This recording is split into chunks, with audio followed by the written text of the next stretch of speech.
دنیا بھی کھا کے جیلیں بھی کھا کے دنیا بھی کھا کے جانشمر کی فریق کر دی عوام دشمن ہر دستور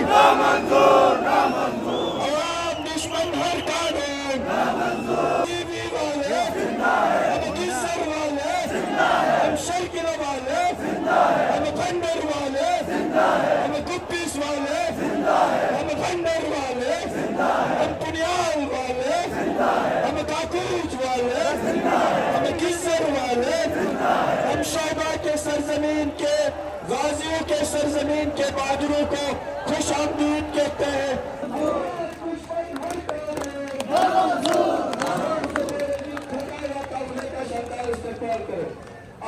تیس کا راستے خالی کرے عوام دشمن ہر دستور عوام دشمن ہر قانون ہم عباس خان بازی صاحب کو خوش آمدید کہتے ہیں میرے بھائیوں آپ سب کے اس حوصلے کو میں داد دیتا ہوں آپ کے اس اتحاد کو میں داد دیتا ہوں آپ کی اس بیداری کو میں داد دیتا ہوں آپ نے ثابت کیا کہ گلگت بلتستان کی قوم ایک قوم ہے اور واقعی قوم ہے دنیا کی دوسری قومیں بھی آ کے دیکھیں کہ ہم منتشر نہیں ہیں ہم تقسیم نہیں ہیں ہم کمزور نہیں ہیں اگر کوئی کمزوری ہے اگر کوئی تقسیم ہے تو وہ ہماری غلامی کی وجہ سے ہے اور ہمیں پیسنے کی جو سازشیں ہوتی ہیں ان سازشوں کا نتیجہ ہے لیکن ہم حوصلہ رکھتے ہیں ہم پورا جذبہ رکھتے ہیں کہ ان تمام سازشوں کو ملیا میٹ کر دیں گے آپ جو ان کی سنجیدگی سے بنیادی ایشو پر بات کریں گے اگر جہاں تقریریں باتیں ہوتی رہیں گی لیکن جو بنیادی چیز میں آپ کو بتانا چاہتا ہوں وہ یہ کہ آپ سب کو یہاں جمع کیا ہے آپ سب کو جو بیداری دی ہے آپ سب کو ایک پلیٹ فارم پہ رکھا ہے تو وہ گلگت بلتستان عوامی ایکشن کمیٹی ہے گلگت بلتستان ایکشن کمیٹی کے کال پہ ہم یہاں آئے ہیں یہ پرائم رول جو پرائم رول بنتا ہے وہ پرائم رول میرا نہیں میری جماعت کا نہیں کسی اور پارٹی کا نہیں پرائم رول اصل میں گلگت بلتستان ایکشن کمیٹی کا ہے اور ہم اس کمیٹی کے یہاں پر مہمان ہیں اور یہاں اس کمیٹی کے مہمان کا مطلب یہ نہیں کہ ہم ان کے اوپر بوجھ نہیں ہم ان کا ساتھ دینے کے لیے آئے ہیں ہم ان کے ساتھ یکجہتی کے لیے آئے ہیں ہم ان کے ساتھ یہاں کھڑا ہونے کے لیے آئے ہیں اور اس سے اجتماع سے اس دھرنے سے اس جدوجہد سے اس تحریک سے جو بھی رزلٹ آئے گا اس کا credit Gilgit Baltistan action committee کو ملے گا ہم کسی کریڈٹ کے چکر میں یہاں نہیں آئے ہیں ہم کسی موقع سے فائدہ اٹھانے کے چکر میں بھی ہم نہیں آئے ہیں ہم صرف اور صرف ہماری قوم جہاں جمع ہے وہاں ہم الگ تھلگ نہیں رہ سکتے بے شک میں ایوان کا نمائندہ ہوں تو آپ کے ووٹ سے میں وہاں گیا ہوں میں کہ ان کی نوکری میں آپ کے لیے کرتا ہوں اور جن جن کو آپ لوگوں نے ووٹ دیے ہیں ان 24 حلقوں میں جن جن لوگوں کو آپ نے ووٹ دیا ہے آپ نے ان کو نوکری دی ہے حکومت نے ان کو نوکری دی ہے اگر حکومت ان کو نوکری دیتی تو وہ سیکرٹری لگ جاتے ہیں وہ کوئی ڈائریکٹر لگ جاتے ہیں وہ ڈی سی لگ جاتے ہیں لیکن اگر وہ وزیر لگے ہیں وہ اگر اسمبلی کے ممبر ہیں تو یہ نوکری عوام کی طرف سے دی گئی ہے تو لہٰذا